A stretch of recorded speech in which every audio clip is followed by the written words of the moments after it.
el aspirante mueve y recorta el abanico de opciones. Un instrumento que podemos usar para disciplinar nuestra forma de pensar es lo que los jugadores de ajedrez llaman movimientos del aspirante.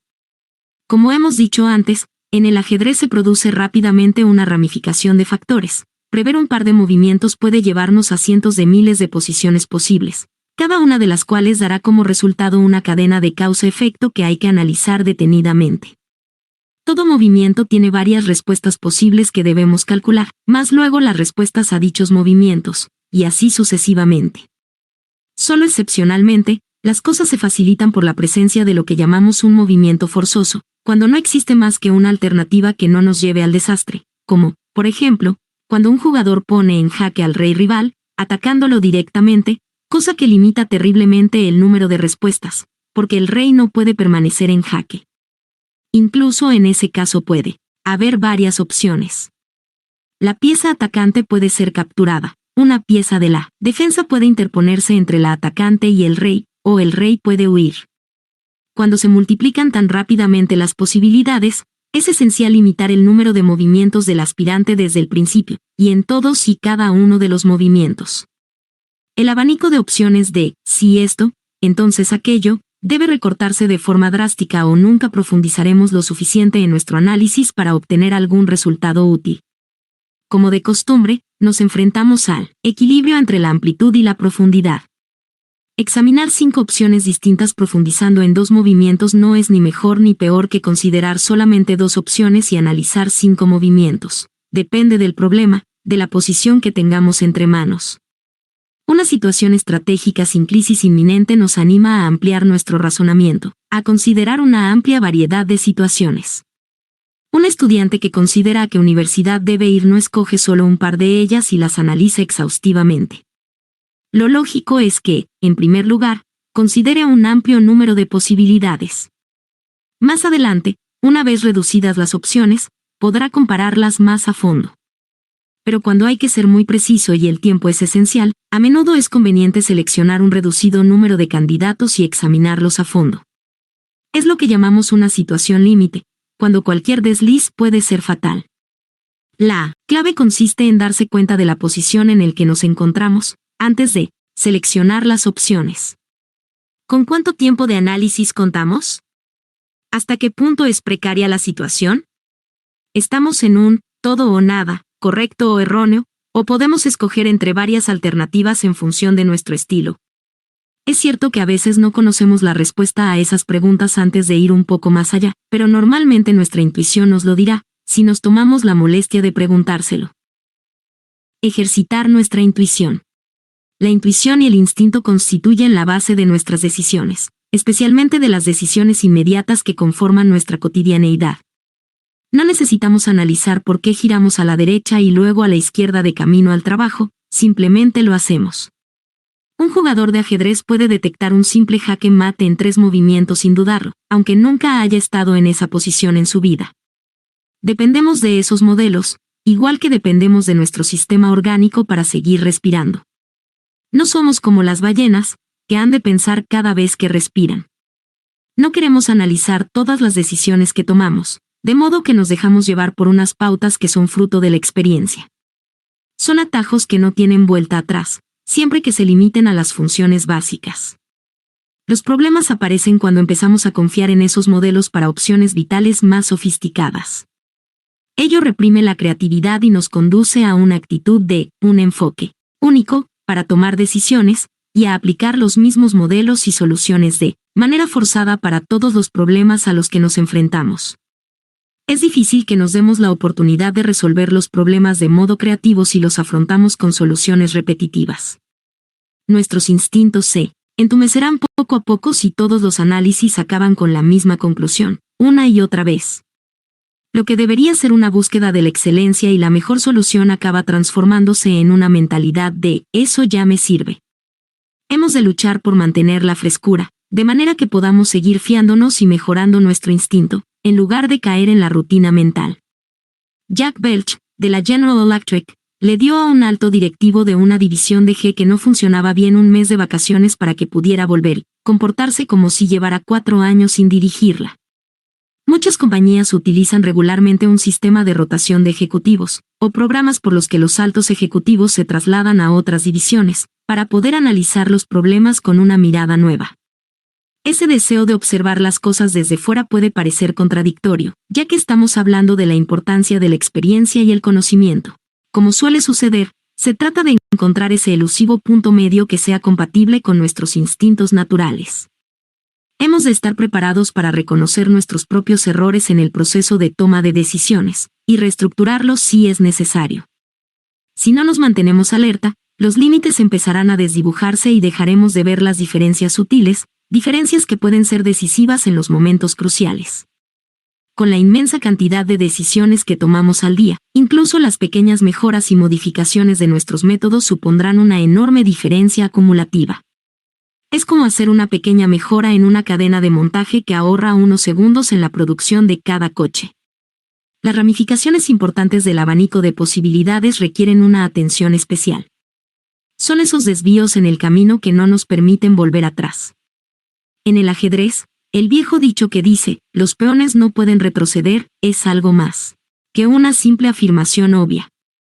Si coloco mi alfil en una casilla equivocada, más adelante podré cambiar de opinión y hacerlo retroceder, lo mismo que con cualquier otra pieza. Pero los peones solo pueden moverse en una dirección, hacia adelante. A menudo hablamos de movimientos comprometedores, normalmente capturas, u otros movimientos que modifican la posición de forma irrevocable. Los movimientos de los peones siempre tienen esas características, por lo que han de pensarse muy detenidamente. Las normas en la vida no son tan claras como en el ajedrez, no siempre sabemos cuándo una decisión nos traerá consecuencias irreversibles. En presencia de una crisis, a veces la decisión es obvia, pero en ocasiones debemos actuar por instinto. Siempre vale la pena preguntarnos si seremos capaces de cambiar de rumbo si nuestra decisión resulta equivocada. ¿Qué alternativas tendremos si las cosas salen mal? ¿Hay alguna alternativa que nos permita mantener las opciones abiertas? Esta mentalidad requiere que seamos capaces de superar el deseo de liberarnos de la tensión. Muchas decisiones erróneas se derivan simplemente de nuestro deseo de dar por terminado el proceso y evitar las presiones de la toma de decisiones. Esa precipitación es fatal y conduce a equivocaciones evitables que debemos resistir.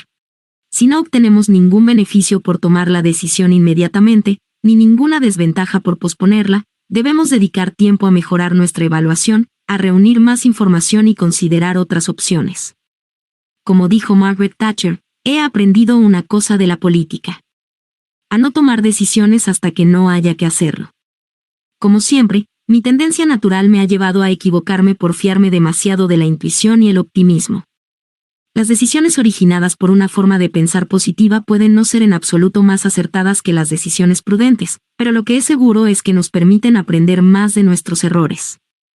Con el tiempo, nuestras decisiones serán más precisas y a la vez ejercitaremos nuestra intuición y habilidad. A la mayoría nos gusta más actuar, satisfacer la necesidad humana de forzar los límites. F. Scott Fitzgerald escribió, la vitalidad demuestra no solamente la habilidad para persistir, sino la capacidad de empezar de nuevo. Si nos equivocamos y hemos de empezar otra vez, debemos hacerlo. Esa vitalidad no solamente afecta a la calidad de vida. Seguir motivado e implicado en el proceso de toma de decisiones es crucial para mejorarlo. Una de las mejores formas de hacerlo es tomar la iniciativa, que nos presiona de manera positiva a desafiar a la competencia. Me gusta decir que el atacante siempre tiene ventaja.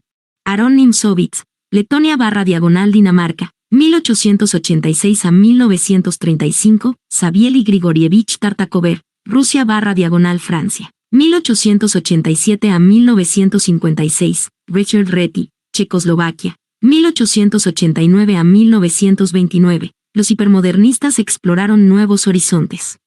En los debates sobre la historia del ajedrez se suele hablar de escuelas de ajedrez.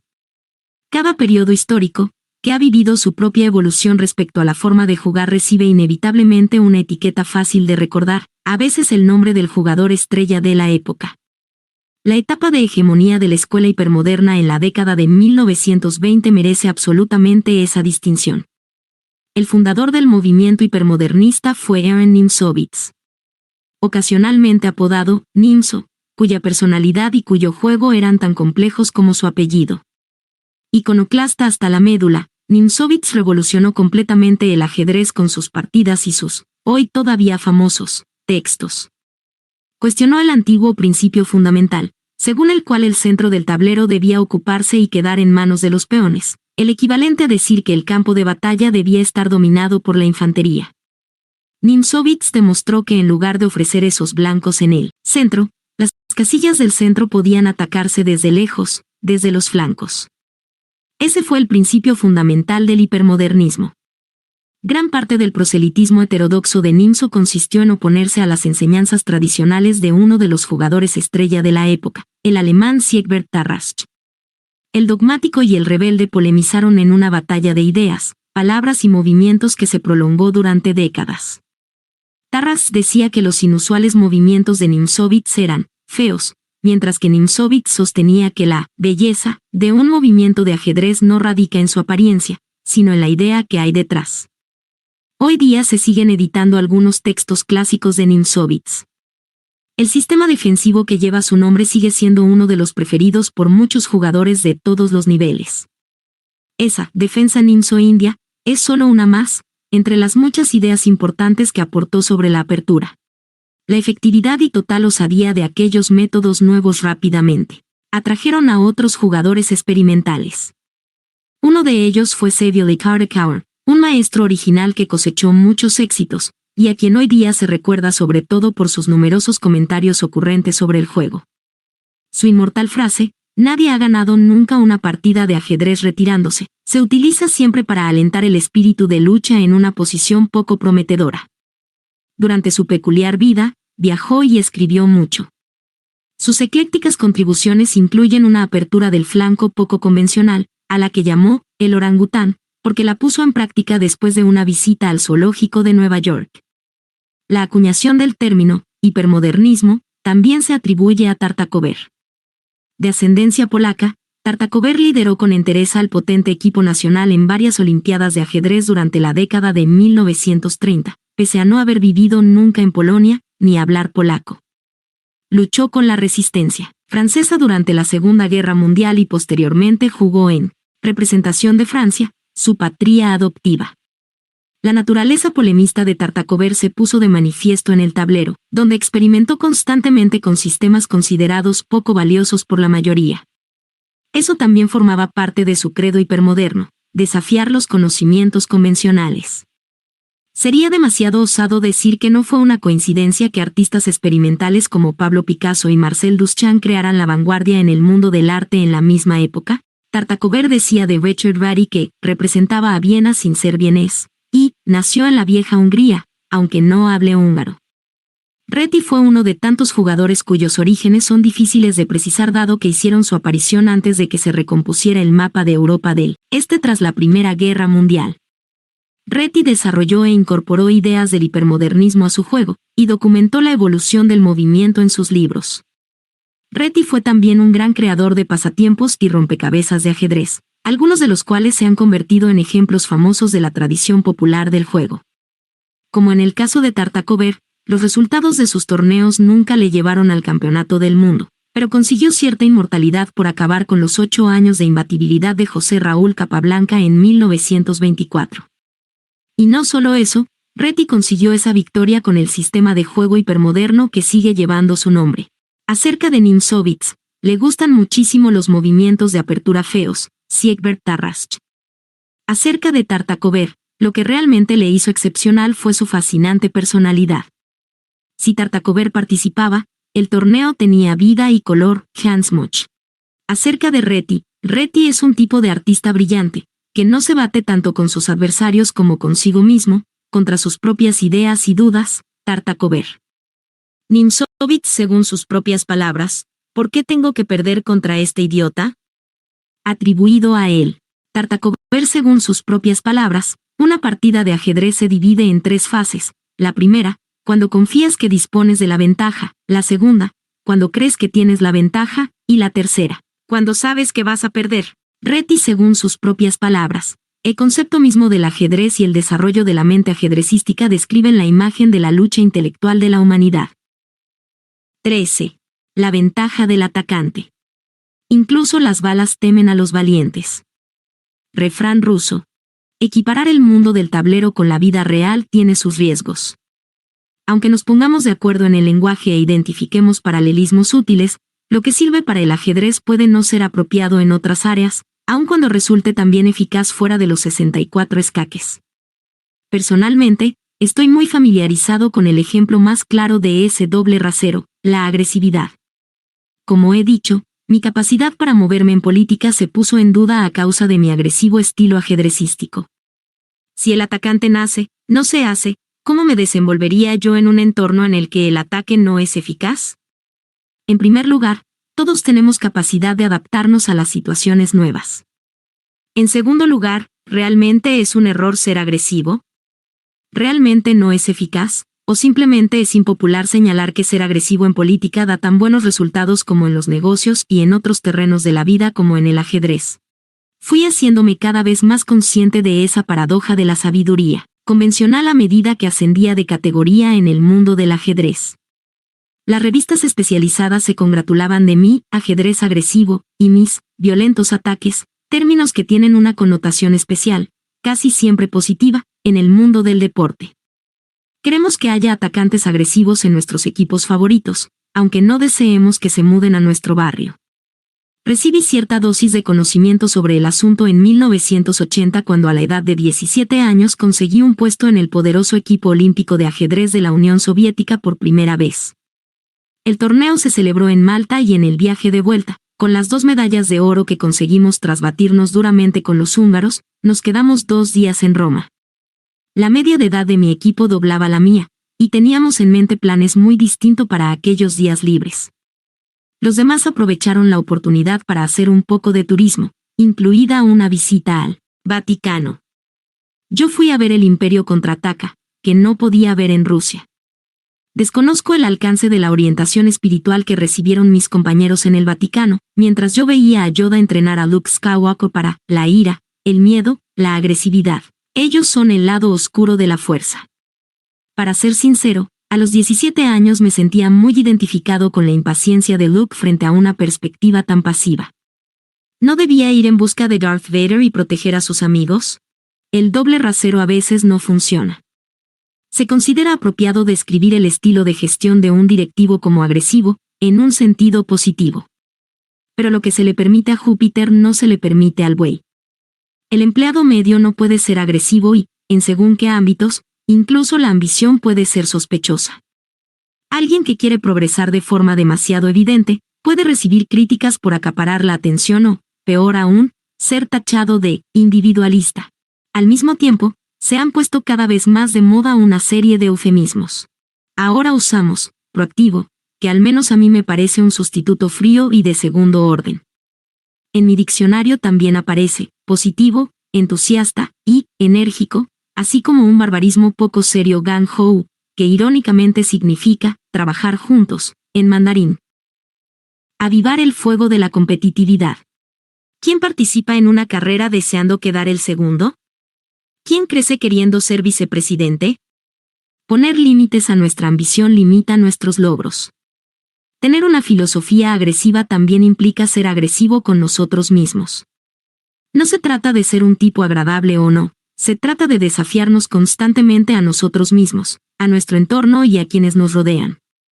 Es lo contrario de complacencia física y moral. Los deportistas, sean hombres o mujeres, siempre hablan de retarse a sí mismos y de la necesidad de jugar al máximo nivel, sin preocuparse de sus rivales. Hay algo de cierto en todo ello, aunque personalmente me parece un poco falso. Pese a que cada uno tiene sus propias formas de motivación, nos gusta competir, y eso significa vencer a alguien y no solamente conseguir un logro personal. Preguntémosle al atleta olímpico que bate su récord personal, o incluso el récord mundial, pero queda a pocos segundos del primero, ¿cómo se siente? No nos sorprenderá que nos diga que cambiaría una décima de segundo por la medalla de oro en lugar de la de plata. Todos nos esforzamos, corremos más, si sabemos que alguien nos pisa los talones.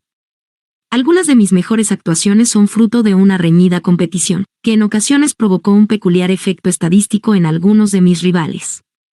En algunas de mis victorias durante los torneos, otros jugadores de élite consiguieron la mejor actuación de sus carreras y acabaron en segundo o tercer puesto.